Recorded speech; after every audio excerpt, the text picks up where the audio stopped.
नमस्कार, मैं राहुल कठेरिया। जब बात देश हित की हो तो राजनीति को एक तरफ रख देना चाहिए। लेकिन प्रधानमंत्री मोदी जी और गृह मंत्री अमित शाह जी 24 घंटे वोट बैंक की राजनीति करते हैं। अब ताजा मामला यह है कि अभी हाल ही में कुछ ही दिन पहले भारत की तरफ से ऑपरेशन सिंदूर किया गया। ऑपरेशन सिंदूर के बाद दुनिया के किसी भी बड़े देश ने खुलकर भारत का समर्थन नहीं किया। इससे मोदी सरकार बेहद चिंतित है और होना भी चाहिए, क्योंकि ये हमारे देश के लिए चिंता का विषय है कि आखिर हमारी विदेश नीति किधर जा रही है।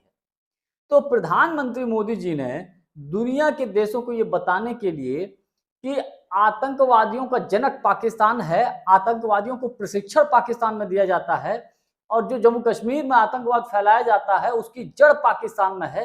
ये सारी बातें बताने के लिए, पाकिस्तान की पोल खोलने के लिए मोदी सरकार ने यह तय किया कि अब प्रतिनिधि मंडल बनाए जाएंगे अलग अलग पार्टियों के सांसदों के, अलग अलग पार्टियों के नेताओं के, और ये प्रतिनिधि मंडल भेजे जाएंगे दुनिया के अलग अलग देशों में। और ये प्रतिनिधि मंडल जाकर दुनिया के अलग अलग देशों के नेताओं को उनको बताएंगे कि भैया आतंकवाद की मुख्य जड़ पाकिस्तान में है। तो एक अच्छी पहल है, सकारात्मक पहल है, कतई कोई दो राय नहीं। लेकिन मोदी जी और अमित शाह जी ने यहां भी राजनीति कर दी। राजनीति ये कर दी कि चूंकि विपक्षी दलों के सांसदों को भी प्रतिनिधिमंडल में शामिल होना था, तो कांग्रेस पार्टी के पास फोन किया गया कि हमें 4 नाम चाहिए। तो कांग्रेस की तरफ से 4 नाम सुझाए गए, और जो 4 नाम सुझाए गए उसमें से एक भी नाम प्रतिनिधिमंडल में कुछ घंटों पहले तक शामिल नहीं किया गया था। और मोदी सरकार की तरफ से अपनी तरफ से कांग्रेस के जो प्रतिनिधिमंडल बनाया गया उसमें शशि थरूर जी का नाम शामिल कर लिया। कांग्रेस ने जो 4 नाम दिए, जिसमें गौरव गोगोई, आनंद शर्मा जी और 2 नाम और थे, उनकी मुझे जानकारी नहीं है, उनमें से एक भी नाम मोदी जी ने शामिल नहीं किया। लेकिन शशि थरूर का जरूर अपनी तरफ से शामिल कर लिया, और शायद सलमान खुर्शीद साहब का भी शामिल कर लिया। तो शशि थरूर का नाम जैसे ही बाहर आया उसके बाद हड़कंप मच गया। जब आपको अपनी मर्जी से 2 नाम करने ही थे या शशि थरूर जी का नाम करना ही था, तो फिर आप काहे के लिए आप कांग्रेस पार्टी को फोन किए?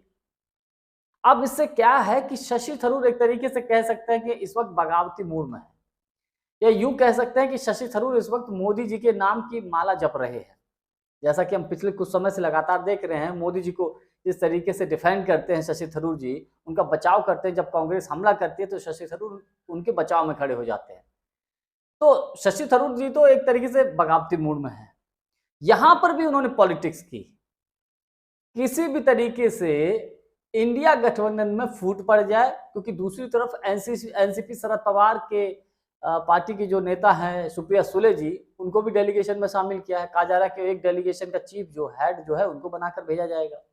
यानी कि 4 डेलीगेशन बनेंगे, 4 प्रतिनिधिमंडल बनेंगे, 4 में से 7 बनेंगे, 7 में से 4 सत्ता पक्ष के होंगे और 3 जो है विपक्ष के होंगे। तो शशि थरूर जी के नाम आने के बाद विवाद बढ़ गया है। कांग्रेस ने इसको बाकायदा जयराम रमेश जी ने जो है इसका ट्वीट किया है, जानकारी दी है कि शशि थरूर जी का तो हमने नाम ही नहीं दिया, इनको शामिल कर लिया गया है। उसके बाद विवाद बढ़ा, तो खबर ऐसी कि शायद अब आनंद शर्मा जी का नाम शामिल कर लिया गया है। तो कुल मिलाकर बात यह है कि जब आपको कांग्रेस के बताए हुए नाम शामिल ही नहीं करना था, तो फिर आपने कांग्रेस के पास फोन क्यों किया? या तो ये जताने के लिए, या आपस में कांग्रेस में फूट डालने के लिए कि शशि थरूर का नाम शामिल कर दो, कांग्रेस इसका विरोध करेगी। कांग्रेस जब विरोध करेगी तो शशि थरूर बगावती मूड में आ जाएंगे, इसका गलत मैसेज आएगा और इंडिया गठबंधन में या कांग्रेस पार्टी में फूट पड़ने की संभावना हो जाएगी। मतलब जहां देश हित की बात हो रही है, जब दुनिया के अलग अलग देशों में हमारे डेलीगेशन जाएंगे, वहां के नेताओं से बातचीत करेंगे, बताएंगे कि पाकिस्तान किस तरीके से हमारे देश में आतंकवाद फैला रहा है, उसमें भी पॉलिटिक्स। और एनसीपी शरद पवार जी की शरद पवार जी की बेटी सुप्रिया सुले जी को भी शामिल कर लिया। खैर, अच्छी बात है, लेकिन जिस तरीके की घटिया और निम्न स्तर की राजनीति यहाँ पर हो रही है, की जा रही है, मुझे लगता है कि इस मामले को इस मैटर में छोड़ देते, इस मैटर में बख्श देते और कोई टॉपिक ढूंढ लेते मोदी जी, अमित शाह जी, तब राजनीति कर लेते। कम से कम ये तो देश हित की बात है, ऑपरेशन सिंदूर की बात है। ऑपरेशन सिंदूर के बारे में दुनिया को बताना है। पाकिस्तान किस तरीके से आतंकवाद को दुनिया और हमारे देश में फैलाता है, इसको बताना है। तो यहाँ पर पॉलिटिक्स करने की क्या आवश्यकता थी?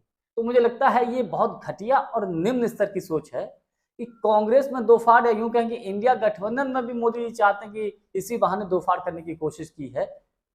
ये अपने आप में मुझे नहीं लगता कि किसी भी मामले में एक अच्छी और बढ़िया राजनीति का कोई उदाहरण है।